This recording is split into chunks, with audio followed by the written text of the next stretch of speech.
Hello, everyone, and welcome back to another episode of The Push with Nick and KP. We are back once again to bring you a weekly recap, this time of Monday Night Raw, which took place in Greensboro, North Carolina on May 18th, just 5 days before Saturday night's main event. We kick off the show with the arrival of the World Heavyweight Championship, the OTC Roman Reigns, who is immediately confronted by Adam Pearce, who says Fatu needs to be fired, but Roman says not before I handle him and plans to call out Fatu. But Jacob beats Roman to the punch and the ring and immediately calls him out, but instead gets Jimmy and Jey Uso, who immediately question why Jacob has to make everything so hard. This, of course, turns into a brawl, and even though Jay has a chair, it matters not, as Fatu takes care of both of them in short order before the OTC makes his way down.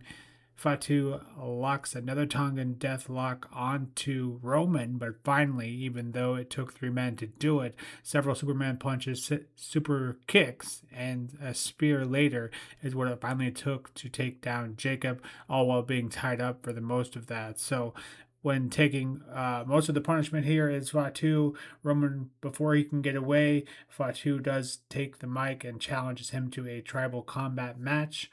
This is confirmed later in the night that this will take place at Clash of Italy for the World Heavyweight Championship. So even though, Fatu was the guy on his back here, this was great and somehow even made further to make Fatu look like a bigger deal here, which seemed to be the case each and every week. I've said it before, I'll say it again, I'm sure. Just when it feels like you can't make him into an even bigger star, they do just that. So props to WWE on that one. Our first match of the evening sees JD McDonough going one-on-one with Finn Balor for the third time in just under a month. This time in a street fight. Each man has won a match before, so perhaps the rubber match here and the final match of this rivalry. This match goes off the rails and does so quickly. Holy shit chants can be heard during this one. And honestly, what else can you say during this one? And what can you say about this one? What a contest here. And even with the numbers game advantage, the Irish Ace couldn't put away the Prince here, as Finn does end up getting the win, but both men taking their share of bumps here, as it's clear the chemistry between these two men is top notch. This was a fun contest, and of course this does end up being match of the night, as if there was any question. It's a bit of a double-edged sword here. Happy to see. I'm assuming this will be the final match here, but the chemistry there, it kind of makes you wonder what could be had they continued this going down the road. So our next segment of the evening has Sol Ruca down in the ring calling out the man Becky Lynch after she interrupted Sol's interview backstage. Sol simply goes to the ring and invites Lynch to a one-on-one match here tonight in Greensboro. But the man, of course, isn't here for it. Becky goes through her typical spiel here on the mic and essentially a quick build for a Saturday night main event match between these two, while Sol threatens to not only snatch Becky's soul, but that IC title as well. To which the IC title is not on the line, or at least that's what the man says. Hopefully, Sol can get a win this Saturday, though, and maybe we can get a rematch for between these two women for that title at Clash in Italy. Match of the evening has Los Americanos Hermanos and the original El Grande Americano going 3-on-3 with Los Americanos and El Grande Americano in a trios tornado match. Although, this match is pure chaos. You would expect it between these six. Just top talents. And as the opening bell rings, I said before, I'll say it again, the U.S. crowds simply do not appreciate and or deserve this rivalry. Seeing this take place in AAA, it just seems like it's such a bigger deal down there. The original Grande and Los Americanos do end up getting the win here. This is a really fun contest, and for some reason the crowd just doesn't seem to care about this one, and is yet another reminder. The whole point of this match was that we are getting that mask versus mask match on May 30th between the original and the authentic El Grande Americano at Noche de los Grandes. So looking forward to that just next weekend. We then see a quick interview of the number one contender to the Intercontinental Championship, Ethan Page, being interviewed by Michael Cole. Essentially, this is Cole saying Ethan has what it takes to be an all-time great, but the one thing that is could get into his own way, is his ego. I'll strongly disagree with Cole here, though, because All Ego is on the main roster for a reason, but very much looking forward to his date with Penta this Saturday at Saturday Night's Main Event, All Ego versus Penta.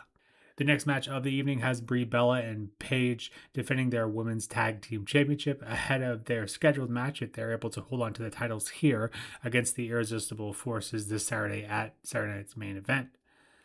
They are going up against the Judgment Day's Roxanne and Raquel Rodriguez with the women's world champion Liv Morgan at ringside.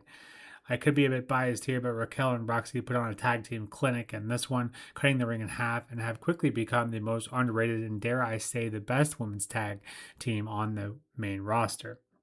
But perhaps an argument for another day. On this evening, though, Liv gets too involved doing Judgment Day things, and Brie gets a roll-up pin on Roxy to get the win, and still your women's tag team champions, Brie Bella and Paige. But far from the best tag team here, but in the end, they just find a way to retain.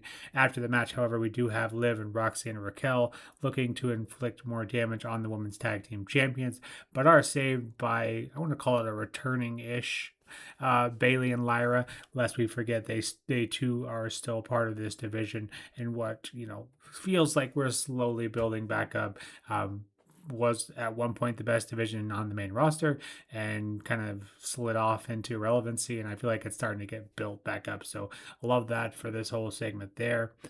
Our next segment of the evening seeks Oba Femi in what I will call the worst segment of the evening, and it is not close. He comes out and was announced that he would be having another open challenge, but before he can complete his entrance ritual, he is ambushed by a returning Brock Lesnar who couldn't even pretend to be retired for a month. By far, just like I said, the worst thing on the show. This halts the momentum of Oba. And honestly, just stay retired, buy a new pair of jeans because you ripped them again. Oh, and later in the night, we see Paul Heyman give Adam Pearce a signed contract for a rematch with Oba at Clash of Italy for whatever that's worth. Look, if this is your thing, I'm happy for you. It's not my thing. I know it's not KP's thing.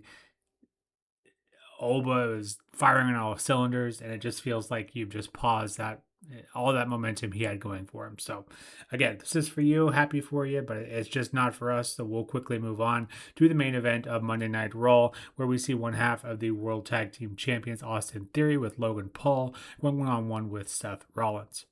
Before the match, we see more friction between the Street Profits as Dawkins thanks Seth for the assistance last week. Getting into the match tonight, though, we see Seth getting started before the match can even start. He doesn't even let Logan and Theory make it down to the ring before he gets that action started. As you might expect, though, Logan Paul does his best to keep the advantage on the Vision side. And speaking of Paul, he does end up getting knocked out with those brass knuckles at the end of this contest. Seth lands a pedigree to get the win over Theory. The real story, though, is after the match, the Vision used their numbers advantage to inflict some more punishment on Rollins, but Dawkins comes down to even the numbers. Of course, this doesn't last long, and the Vision gets the advantage once again. Montez very reluctantly comes out, but in the end, Breaker comes out and takes out the Field. About what you'd expect from this match. In the end, the Vision standing tall, and I have a feeling Rollins and Breaker could very much play a part in that World Tag Team Championship match this Saturday at Saturday Night's main event. But for this episode of Raw, we had quite a few moments, most of them good, I feel, but some of them not so good, at least the one. For the bad, I don't even have to mention it. The man couldn't stay retired for even a month. We do not need you. WWE needs to move on, and for more reasons that I'm going to list here, but perhaps a video for another time, a topic for another time. The highlight of this evening has to go to JD and Fenn, who tore the house down in the first match of the evening. And now that Fenn has bested both Dom and JD, hopefully he can now move on. But JD clearly, has a bright future in the business as well. A slightly above average of Raw, I would say. I'd probably give this episode a 6.75. It just had lots of good things and a good job at building up Saturday Night Main Event, reminding us, adding a couple matches and letting us know what we can look forward to Yeah, I feel like it's a very serviceable episode, far from the worst we've had in a while. So, but enough from us over here at the Push. What did you make of this episode of Raw? And are you looking forward to Saturday night's main event? Please let us know in the comments below. And if you like what we're putting out here, please let us know. And don't forget to hit that like and subscribe button as well. But until next time, this has been the Push with Nick and KP. We'll see you soon. Take care.